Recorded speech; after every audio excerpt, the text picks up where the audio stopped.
নির্বাচন হবে কি না সে নিয়ে তো অনেক চিন্তা ভাবনা আছে, অনেকেরই অনেক শঙ্কা আছে, আশঙ্কা আছে।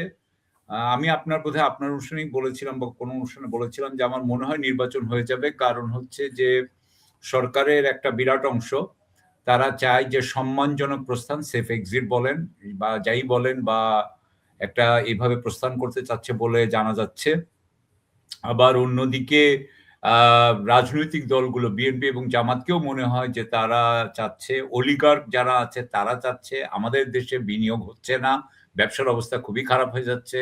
এমনকি ভারতের যে পররাষ্ট্রমন্ত্রী আসলেন ঢাকায় এসে, যখন উনি ডক্টর ইউনূসের সাথে দেখা করলেন না এবং তারেক রহমান সাহেবের সাথে দেখা করলেন, তখন মনে হয় যে ভারতও চাচ্ছে যে এই সরকার যাতে বেশি দিন না থাকে।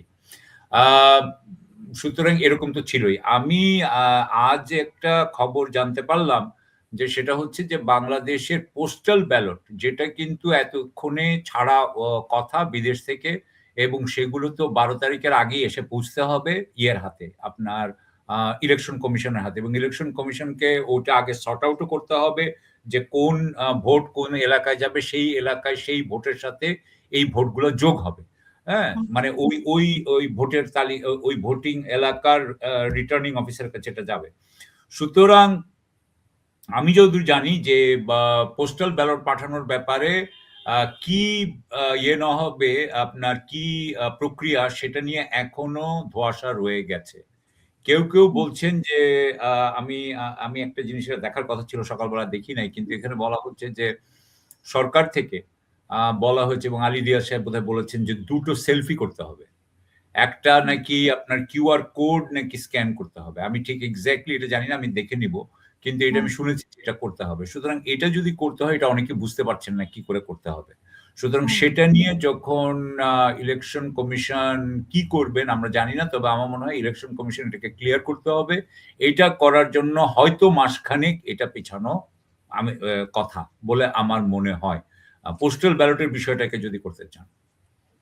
তো এই সময় এসে মানে ঠিক 1 মাসে আগে এসেও আমরা কিছু জানি না, কিন্তু সরকার বলছিল যে অনেকদিন আগে থেকেই বলছিল যে একটা ঐতিহাসিক নির্বাচন দিবে, কিন্তু নির্বাচনের তারিখ ঘোষণা হয়েছে আরো কয়েক মাস আগে, কিন্তু এখন পর্যন্ত এগুলো কেন সিস্টেম ওয়াইজ হয়নি? তাহলে নির্বাচন কিভাবে এই সরকার করতে পারবে সুন্দর একটি ঐতিহাসিক? সরকার একটা আমি তো বলেছি আপনাকে যেন তেন একটা ইলেকশন হবে। সরকারের মধ্যে আমি যেই জিনিসটা দেখি সেটা হচ্ছে যে ডক্টর ইউনূস কথা বলেন। কথায় উনি খুবই পটু, এবং উনি কথা বলে দেন এবং খুব সুন্দর করে কথা বলেন। উনি সবাইকে আপনার কনভিন্স করতে পারেন, মানে খুব জোরের সাথে কথা বলেন। কিন্তু আমরা যে খবরটা পাচ্ছি সেটা হচ্ছে যে বর্তমানে এই সরকার লেম ডাক সরকার হয়ে গেছে। এখানকার আমলারা তাদের কথা শুনছে না।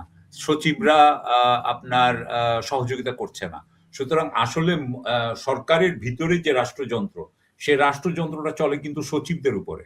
সচিবদের সাথে কিন্তু অন্যান্য আপনার আমলাদের কথা হয়। তারা কিন্তু মন্ত্রীদের সাথে এত কথা বলতেও পারে না, উপদেষ্টার সাথে কথা বলতে পারে না।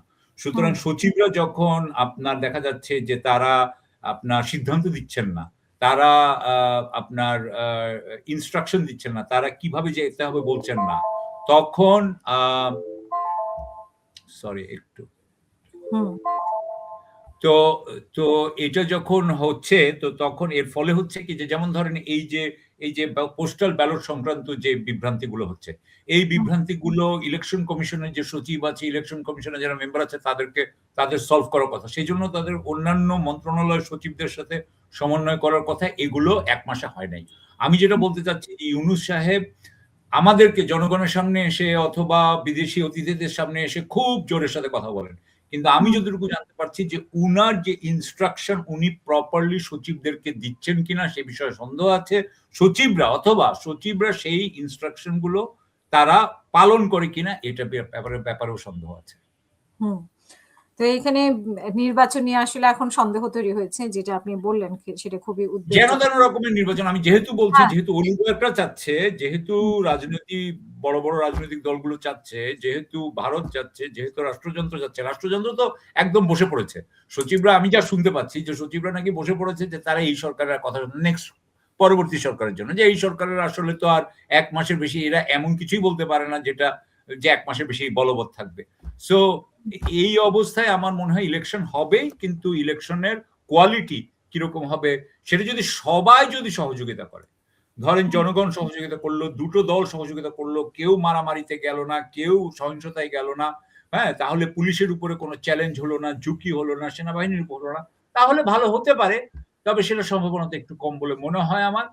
আর যদি কেউ কোনো ঝামেলা করার চেষ্টা করে, তাহলে সেটাকে ঠেকা দেওয়া আমি জানি না এখনকার প্রশাসন অথবা আ এত হবে না। আচ্ছা, ওকে, ওকে ভাই। জি। জি, একটু ভুল ত্রুটি হতেই পারে। তো উনি গতকালকে আরেকটি অনুষ্ঠানে উনি বলছেন যে, তরুণরা একটি দল করেছে এবং তরুণদের অনেকেই জয়ী হয়ে আসবে। উনি এটা কি কথার এটা কথা? উনার বলা উচিত। আনুমানিক আনুমানিক কথা যে তরুণরা মানে দাঁড়িয়েছে যেহেতু জয়ী হয়ে আসতে পারে। এরকম উনি বিষয়টা তো দাঁড়িয়েছে যেমন উনি জয়ী হয়ে আসতে পারে এটা উনার ওপিনিয়ন। হ্যাঁ? এটা উনার মতামত। উনার মতামত এই মতামতের ভিত্তিটা কি? মতামতের ভিত্তি কি উনাকে কেউ বলেছে? উনার কি কোনো জরিপ করা ছিল? উনি কি ওই এলাকায় জরিপ করেছেন? নাকি উনাকে কি সরকারি কর্মকর্তারা বলেছে আমরা জিতিয়ে আনবো?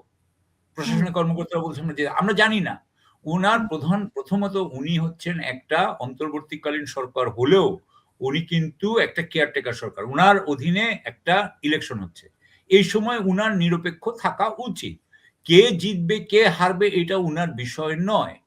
হ্যাঁ, হুম, উনার সরকার বা আপনার সংস্কারের পক্ষেও হ্যাঁ বলে যাচ্ছে। ঠিক আছে, আমি সংস্কারের ব্যাপারেও হ্যাঁ বলাটা কতটুকু উনার যৌক্তিক আমি জানি না। যে উনি তো হুম, কিন্তু উনি একটা সাইড নিয়ে নিচ্ছেন কিন্তু। উনি হুম, যখন একটা সাইড নিয়ে নেন তখন কিন্তু উনার নিরপেক্ষতা নিয়ে আর কোনো নিরপেক্ষতা থাকে না। তো তাহলে এই সরকারের অধীনে একটা অনিরপেক্ষ বা পক্ষপাতদুষ্ট একটা সরকারের অধীনে আমাদের